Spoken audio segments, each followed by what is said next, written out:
All right. Welcome, everyone. My name is Stephanie Rendon. I am on the media relations team at the American Red Cross, and I'm also a member of the surge team that allows me to deploy internationally in times of disaster. Today is a beautiful, beautiful day. We're celebrating International Women's Day. It's a day where we celebrate women's contributions, celebrate one another, and share each other's stories. And that's exactly what we're doing today. So shout out to all the women who are watching us today. And also shout out to Holly, who is with me on this day. So Holly, before I bring you in, I just gotta share a couple of factoids because you have the most interesting background. Holly has strong journalism background. She used to be a reporter. She's won an Emmy. You can actually catch her in a scene of Netflix's Making a Murderer Part two, reporting the news. And this is awesome too. She's also covered Chicago's Broadway scene. So this includes Hamilton and Phantom of the Opera, which, Holly, by the way, those are two of my favorites. So I'm a little jealous. Same here. Same favorites for me too. Thanks, Steph. Welcome, Holly. Happy International Women's Day. Thank you. Happy International Women's Day to you too. I'm so excited to be joined by you, of course, because you have such an amazing background as well that we will talk about. So it's really exciting. And, it's awesome to be a part of something that we're celebrating women around the world. I love it. Right there with you. And, let's just kick it off because I am so interested in your background. Working in the NGO nonprofit space, I've met a lot of people who used to be reporters and have switched gears to work in communications in the humanitarian space. So tell me, what inspired you to make the switch? So I was working in local broadcast news for a couple of years. And one thing that always kind of stuck with me was, as a reporter, you're out covering house fires or other news-making events. And at a lot of these types of things, I would always see these people in red vests, Red Cross volunteers out at these fires, helping people. And I kind of got to know a little bit about more what they did. And it really says a lot about an organization where most of the people doing a lot of the work are volunteers who get up in the middle of the night or really early in the morning to go out and help people that they've never met before. And it was just really something that stuck with me, that these volunteers are out there doing all this work for these, pretty terrible things sometimes. And I worked with local chapters when I was in Michigan and in Wisconsin with big blood drives. We had a big blood drive at Lambeau Field when I was in Green Bay. I worked with the local Red Cross there and kind of got to see how much great work the Red Cross does with disasters and blood services. It's one of the biggest providers of blood products for the whole country. And I also learned that I'm personally O negative blood type. So I've been donating blood since college when I found that out, going on 3 gallons already. So it was just something that really kind of— Round of applause for you. That's awesome. Thanks. And I will say it's tough. It's tough to donate blood really regularly. Even getting to the appointments, passing the iron test, it can be a lot. So everyone who donates blood, I give it to you because it can be tough. But so much of the mission, like I said, is carried out by volunteers. So after a few years in news, and I really had my eye on the organization of the humanitarian world, like other organizations, and there was an opportunity to join the Chicago and Northern Illinois chapter. So I kind of went back there, which is also where I'm from, my hometown area. So it was just a great opportunity. If you're going to spend your life, your days for an organization, why not be one that you really believe in and believe in the mission? So that's kind of what I ultimately started to do. And that's what brought me here to do international work. So I'm in the Bahamas currently, all because I joined the Red Cross, and I'm so happy to be doing the work here as well. So I love hearing, what led you to the Red Cross, because you can hear there were multiple touch points, multiple opportunities where you were inspired by volunteers who are just incredible people who get up every day to help support their communities and needs. So, I'm curious to know a little bit more about what you're currently doing with the Red Cross. So it's really, thanks, Steph. So it's really exciting to be a part of the American Red Cross, and then to join another branch of the Red Cross. So now I joined the International Services arm. And there's so much to be done here, because as we know, Hurricane Dorian was about a year and a half ago, but it was a just monstrous storm, the most powerful storm on record for the Bahamas.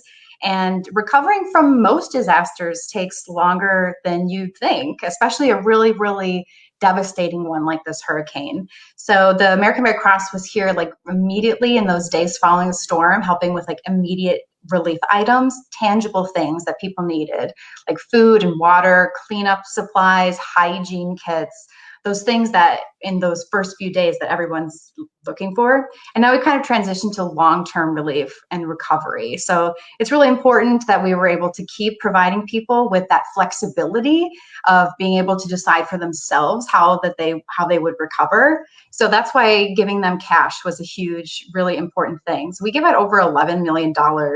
It's still in those first few months after the storm, so people could continue to, like I said, decide for themselves how they spent that money. But then we went even further. We did lots of work with small businesses, made sure they were able to get back on their feet. And it's been tough, because not only is the Bahamas dealing with Hurricane Dorian still, but the pandemic is very much here as well. So small businesses, and in these small island nations, like these are businesses that have 10 employees or less, like really, really small. So being able to help them and boost them up is helping not only themselves and their families, but it's helping their communities and helping their economies get back a little bit stronger. So it's been really interesting to be able to help these businesses and the people directly. So that's a really exciting thing. We work really closely with the Bahamas Red Cross. Obviously, they've been here for a long time, responding to disasters like hurricanes in the past. But we're working with them, helping them build their capacity so that when the next big storm comes through, they will be even more prepared to handle whatever comes their way. And now that we're kind of looking at things through this lens of the pandemic, we're kind of looking at new ways to approach things and alternate ways. So it's a lot of work, but it's still really exciting to be able to watch the progress go forward from, being really, really devastated after a storm to having a brighter perspective on things. And it's really great to be able to collaborate. And one of the best things that I get to do actually is meet with a lot of the people that we've helped, hear their story. And I think that's a big part of the recovery process too, is just letting people have an ear to listen and being able to share their story and how they've recovered. And yeah, then so Holly, how about I want to pause right there, because the storytelling piece, you're such a great storyteller, and with your journalism background, and you've been there for in the Bahamas for a while, wondering over a year. Over a year, and it's International Women's Day. So could you share with us just some inspiring stories of women you've met along the way? Stephanie, there have been so many. There have been so many women that I've met that have been just amazing. And that's what's great about getting to hear their story, is you don't just hear about the struggle, you hear about the success as well. So there's a woman, her name is Loretta, and she had a small business kind of off of her house even that she had built. Of course, Dorian came through and wrecked pretty much everything. She had to start from scratch. But she built it up, she got running again, and she was able to use a little bit of help from the Red Cross to pay for new equipment, supplies, and keep a generator going, because a lot of places on that island of Abco still don't have power. So she had a generator going, and that was able to get her business going and keep her family sustained. And she's a mother as well, so her kids were schooling from home. So she's overseeing a business, she's running a household, she's overseeing online schooling. And it was just amazing to meet her and hear about how far she's come. There's another woman, a young lady, who has a business that's a coffee shop in Marsh Harbor, which is also in Abaco. And this is the only coffee shop on the island, Steph. I don't know if you're a coffee drinker. I try. I'm more of a tea person. Okay, well, and I'm happy. A lot of people really love their coffee, and there was one place to get it. But of course, Dorian, had other plans and ruined her whole business. She had to start over from scratch too. but it took, it took over a year, but she got to reopen. She got new items on her menu, and she was able to turn around and hire 3 local people. So providing jobs to the area, and also became like kind of a local hub for people to gather. When there's nowhere else to go, people were able to finally have a tiny sense of normalcy between hurricane and pandemic. So that was really inspiring to meet her. And there was another woman who had a computer business. She's really tech savvy. There's not a lot of options on an island, so a lot of people came to her for their needs for things like that. And of course, that storefront was completely wiped away. Wow. But then with the pandemic, she got really creative and transformed her business into the back of like a trailer. So now she's this completely mobile business. And with online schooling, people were coming to her. They needed tablets, they needed computers, they needed more resources and things to be able to be online. And she became just this one-woman business to really, really have everyone be able to come to her, or she could go to them, like just the ultimate way to be an entrepreneur. So there's just been so many. I have so many more stories of women. I'm constantly amazed by the women that I get to meet and interact with. And it's really a blessing to be here. So, but Stephanie, I mean, it's not just me. You've definitely deployed internationally. I'm sure Yes. You have so many stories to share. So tell me about where you deployed and what that was like. Holly, like you teed me up nicely because I love stories like these of women who are taking action for themselves, giving back to the communities, helping out their families. And I've done a lot of work in Latin America. So I specifically saw this in Mexico. Before the pandemic hit, I was actually there with Mexican Red Cross to meet with communities that were impacted by an earthquake in 2017. And that earthquake destroyed so much.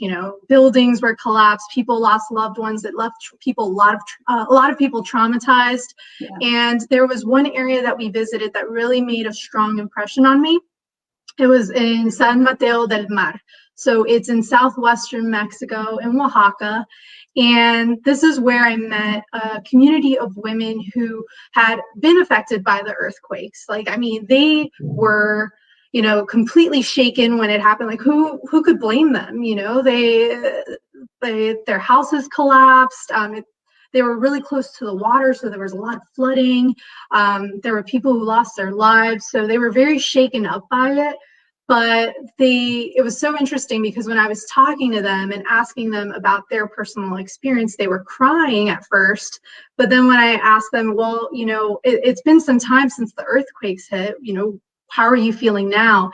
And their faces just turned, they were full on determined. They're like, I didn't want to feel that way ever again. I didn't want to feel traumatized. I didn't want to feel scared. And I know that I felt scared because I didn't know what to do in that moment in time. So these women teamed up with the Red Cross. They learned how to administer first aid. They learned disaster preparedness. They learned how to safely evacuate their communities if a future disaster were to occur. And they were just taking action to help their families, help their communities. And that empowered me. I was like, you go girls, yeah, exactly. You have to do that to help your families. And they're the ones leading the charge. They're the ones who are leaders of their community disaster action teams. They're the ones that are knocking on doors and getting their other community members to join and to learn all these skills so that when next time this happens, they don't have to deal with the fear. They know what they need to do exactly. So that's amazing. And don't you feel like when you meet people who are going through so much, it's tough, but it also brings out these incredible qualities that they always had, but it's now their chance to really inspire others and help their communities. So life experiences like this and working internationally, how do you feel like those experiences have empowered your work and your career and your journey in general? We're going down to basics here. Doing this work just helps me be a better person.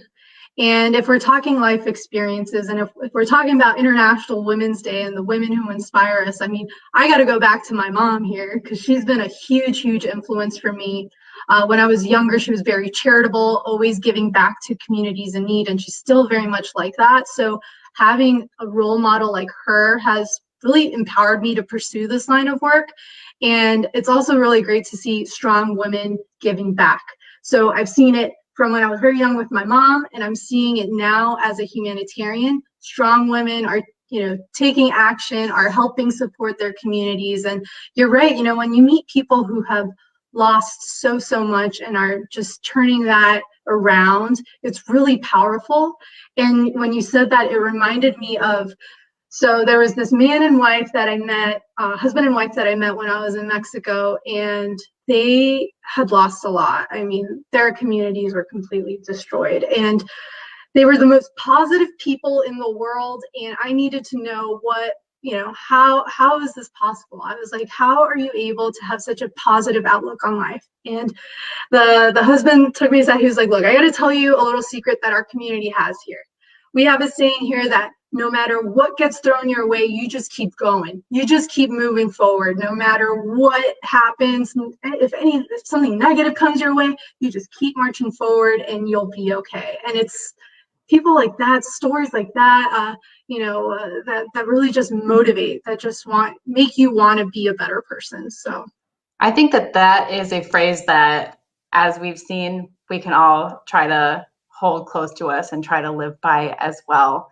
That's amazing. I mean, it's so awesome to get to meet the people here that we've worked with, people internationally. And then, I mean, even here in the Bahamas, our American Red Cross delegation is led by a woman. The Bahamas Red Cross that we work with is led by a woman. She's the president. And, our team, Stephanie, that we work with is like, there's a lot of amazing women as well. So it's always really inspiring to be able to travel the world and continue to meet incredible women. So it's something that I think helps us all make us better people and gives us different perspective. And I'll always cherish time that I've gotten to travel internationally and do this humanitarian work. So I hear you. And I'm going to pause right here just to say, if folks are just joining us, my name is Stephanie Rendon with the American Red Cross, and I'm here with Holly Baker, International Communications Delegate for the Red Cross. And we are celebrating International Women's Day and just sharing some inspiring stories of women that we've met along the way on our international trips. So thank you for joining us. So Steph, I have to ask you, since you've done so much international work, is there any advice you think you would give to maybe a younger version of yourself? If you could go back, what would you tell her? What would I tell 20-year-old Steph? I would say,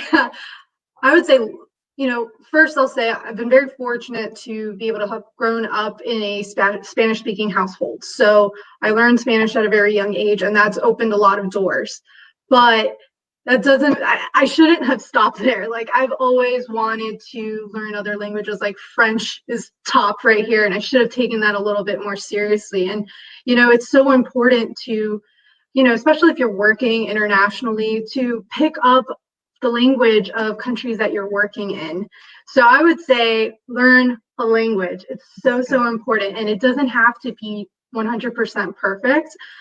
For example, in Mexico, in that coastal town that I was talking about earlier, there was a volunteer that I met, and he had said that when the Mexican Red Cross went into the community after earthquakes hit in 2017, they were speaking Spanish a little bit, but they were kind of like hesitant. They didn't 100% trust them.